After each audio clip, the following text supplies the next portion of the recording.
Hey there, folks. Joey DeAngelo's here with Allison Cola to talk about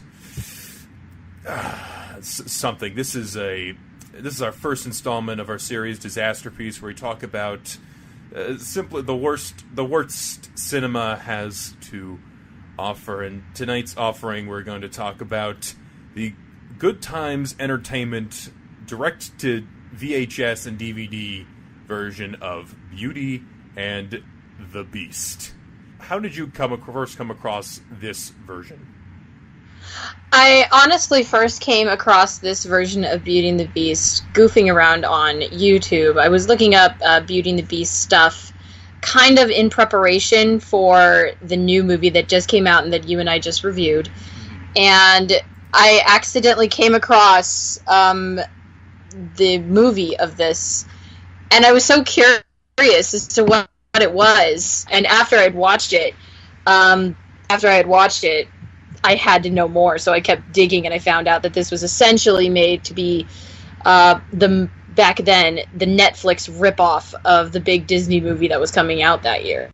This was made to confuse parents and ye olde Blockbuster, who, they wanted to rent Beauty and the Beast. Well, they got Beauty and the Beast, but it sure ain't one Disney. Yeah, it's interesting to think about like movies that rip off intentionally rip off like the Disney versions, and they go, you know what, we can make a couple bucks by adapting something Disney has adapted. With this adaptation, I first came across it through my friend Feehan.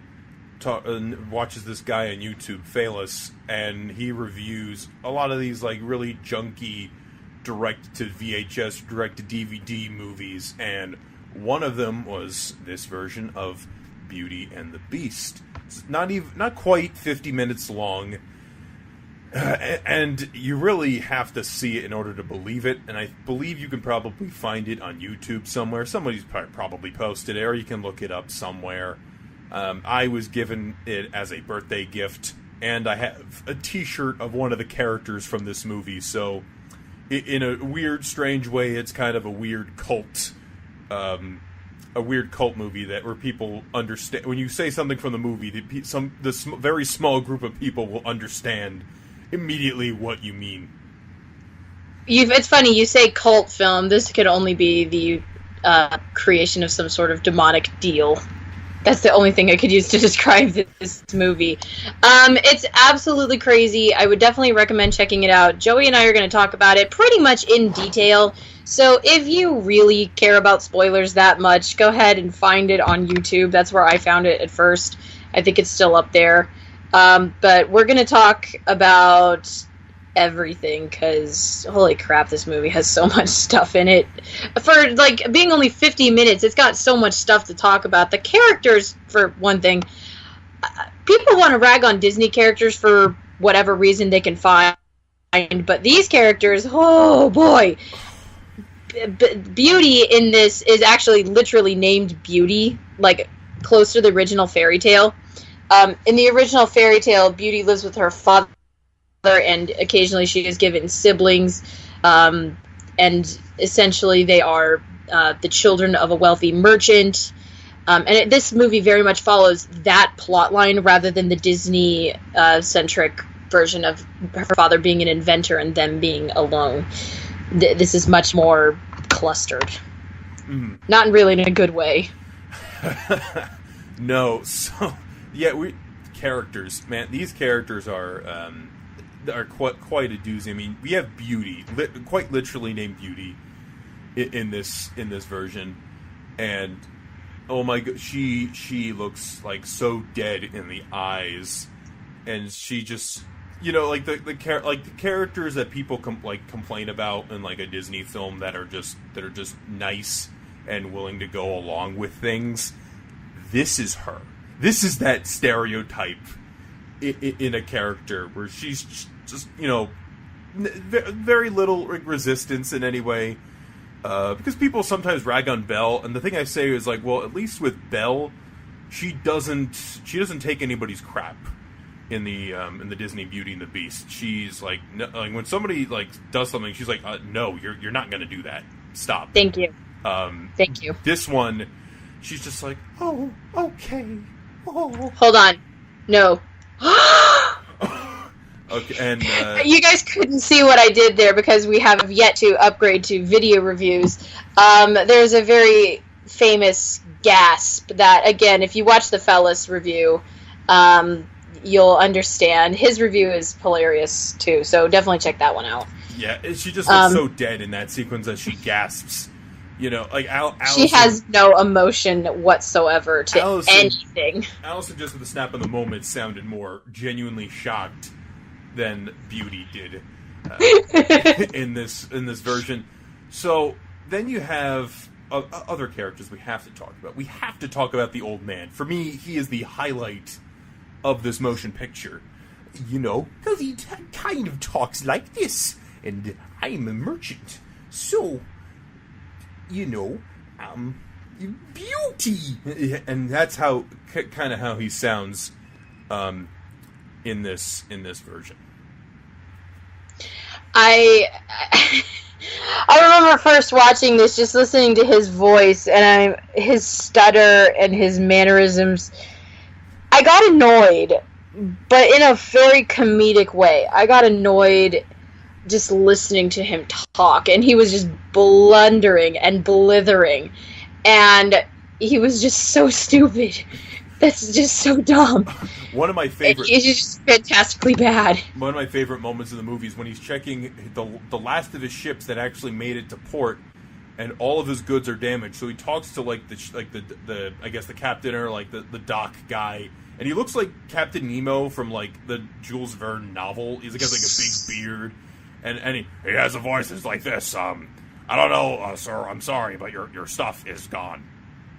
I just want to give that character a shout out because it just sounds like the guy voicing him clearly didn't give a damn what he was doing, and there's that. And what really doesn't help is the animation is so cheap.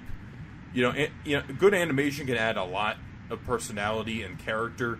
But these characters are already very lackluster anyway, and then with the animation, it's a whole other level of just cringe. Oh yes, very much cringe. I mean, there's missing frames. It's chopped off. You can see the characters don't move very fluidly. In Disney, where everything is just lush and beautiful and perfect, this is like a Saturday morning cartoon. Not a Saturday morning cartoon, a Saturday morning cartoon. It's a very sad cartoon that you just don't want to watch. It's like you're watching it suffer trying to entertain you, and it's like, just die already. Please, just die. Please stop. Put yourself out of your own misery. I mean, yeah, it's just so poor. And the other characters in this, we have the sisters who are basically typical evil sisters you'd find in a fairy tale, and the brothers just idiots, but like brothers tend to be in these kinds of stories. Yeah, it's always weird because everybody thinks evil stepsisters. They're like, oh, Cinderella. No, but beginning that again with like the brother or the stepsisters. You're talking about the evil the stepsisters that we usually think of them in Cinderella, but you have evil sisters in in Beauty and the Beast sometimes. What is fairy tales and evil siblings? Is the moral of every fairy tale just to be an only child and you'll be happy for the rest of your life? I mean, I've already known that. I have a brother, and I'm sorry, I was going way too out of line there. Oh man. I mean, these sisters, not only are they horrendously characterized, but they are horrendously ugly. Like, their animation is just disgusting. And their voices make Patty and Selma from The Simpsons sound sexy. Oh, little Beauty, you better pick up those dishes. Ooh. We're doing pretty much screen-accurate representations of these. You just gotta trust us on that. Can we talk? I think we could talk about the Beast now, because... Oh my goodness. Okay. The Beast is one of my favorite characters in the Disney universe. I love the Beast, and I love seeing the different creative designs that are in there. I love seeing how other people interpret the Beast. This is most definitely my least favorite interpretation because he just looks like a very bad animated warthog crossed with a Goomba. And it looks so bad. It's like they cast Pumbaa in Beauty and the Beast. No, casting Pumbaa in this would have been a major improvement on the film.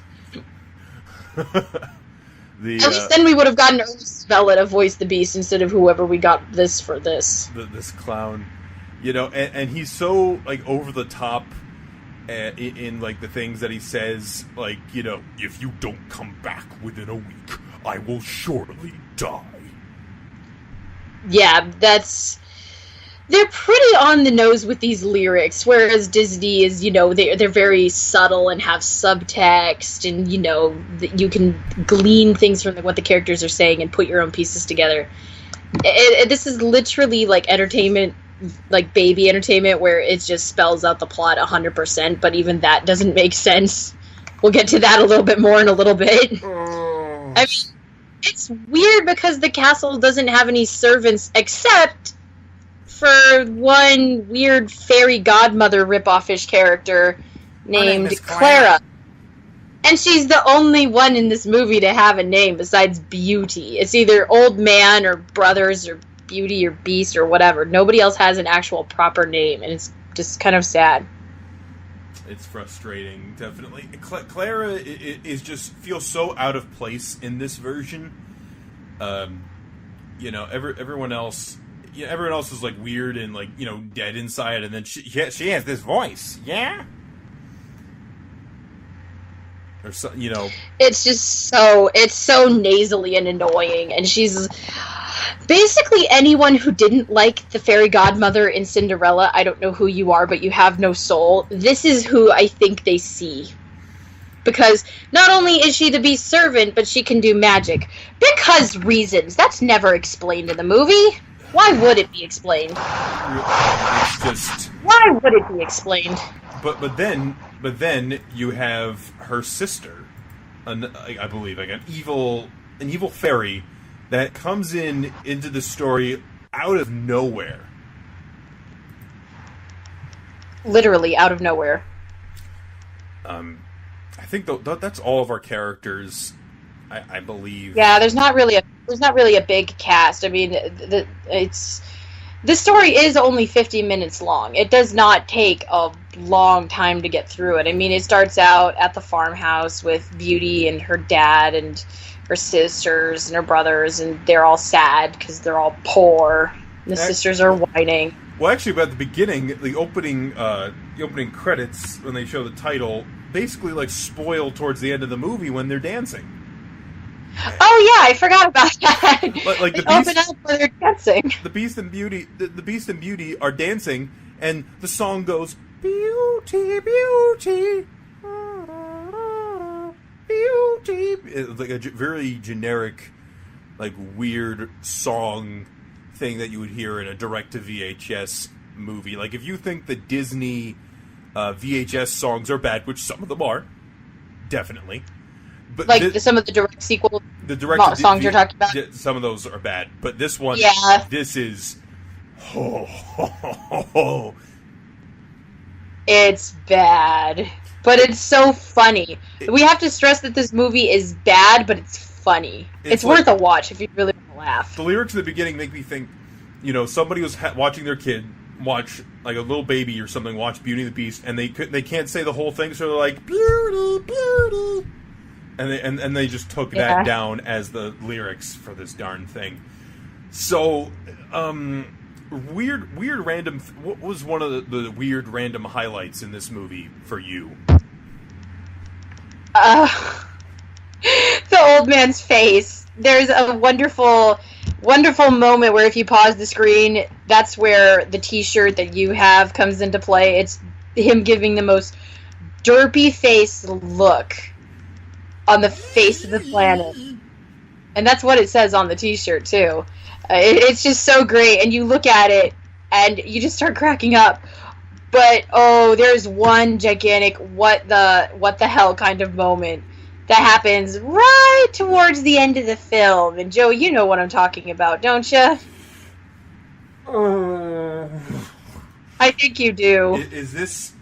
Are you talking about the dance during the dance sequence where the camera pans from the Beast's face down towards yes, and Belle has like a happy reaction or like blinks or something. She's just there blinking, and he's smiling, and the camera pans down to his crotch. Okay? The camera pans down to his crotch, and she's there blinking like she's got, I don't know, like she just took a weird hit of cocaine or something. I don't know. She's and then she gets this happy expression like, yeah. Oh yeah, the bees. That's so weird. I mean, this movie is full of such weird character moments. And then we mentioned the evil fairy. Like, she just cursed the prince because she wanted to. That's the whole character arc of the prince. Like, in the Disney version, he's a cruel, selfish, heartless monster, and he needs to learn a lesson in order to become a human again, to regain his soul. Right. An evil fairy did it. Lol. Lols, guys. Lols. Lols. So many lols. And it's just... I don't think there's any real way we can discuss this plot, because there's not even a real plot. It's just things happening. Yeah, things happen. Yeah, things happen. The dad, in this story, he gets released from the Beast at first after he's threatened to bring one of his daughters to him. It's not like in the Disney version where Belle goes off to find him. Right. The old man comes back and is like, if one of you does not sacrifice yourself for the Beast, I will certainly stir Beauty up and is like, okay, she's the chosen slaughter lamb. They go off, and the dad actually rides away with like a 2 chests full of treasure. So it's like, what the heck? Actually, the treasure makes me think of one of my favorite elements from the 46 version, where whenever the sisters touch any of Belle's gifts that she received from the Beast, it turns to like rags, or it turns to like something worthless. And whenever Belle touches it, or it gets away from the sisters, it becomes jewels again. Sort of signifying that this what Belle gave her, what the Beast gave Belle, in a sense, it was a treasure that some of the other characters could not really grasp or understand. But in this one, it's like the Beast is like, I'm going to give you a dowry. No, I'm not a dowry, but like a reverse dowry, where he's just like, I'll give you money because I'm sure the loss of your daughter is too great. Ooh, money. Pretty much, that's what happens, and it's so ridiculous. There's just no sense to this movie. I mean, it's like they knew what they were trying to do, and they wanted to do the original fairy tale, but it doesn't work out as good as it could have happened, because oh lord, you need to see this movie. It's almost required viewing if you're one of those people who loves watching bad movies for the sake of entertainment. It's only 50 minutes too, so it's not like it's going to take up like 2 hours it might take up 2 hours of your time, because you'll spend the other hour and 10 minutes going, the hell did I just watch? Pretty much. Yeah, no. And it's on YouTube. It is on YouTube, so if you want to watch it, it's there. Check it out. I wouldn't recommend buying it, because it's $5 that you could probably spend for food, or give to someone else, or just literally anything else. Just pretty much. Even if you just put that like $5 like on the street, that would be a better use of $5 than this film. Pretty much, it's certainly something.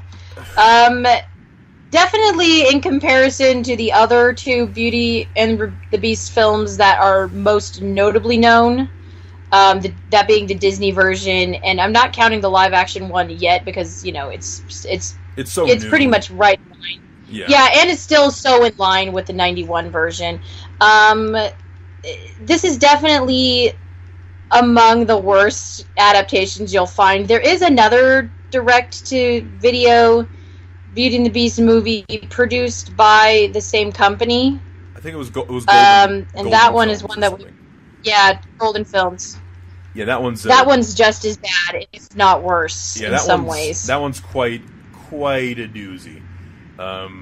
We'll save that one for a future Disasterpiece episode, I think. Yeah, I mean, overall, just like this one, just has some really terrible voice acting, just terrible animation, terrible characters, very very rushed feeling to this movie.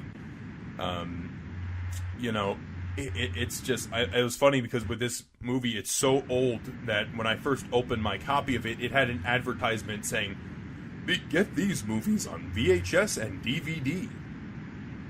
Oh man, and that's how you know you're old. That's pretty darn old, but it also makes me feel old because I remember those days. Oh man.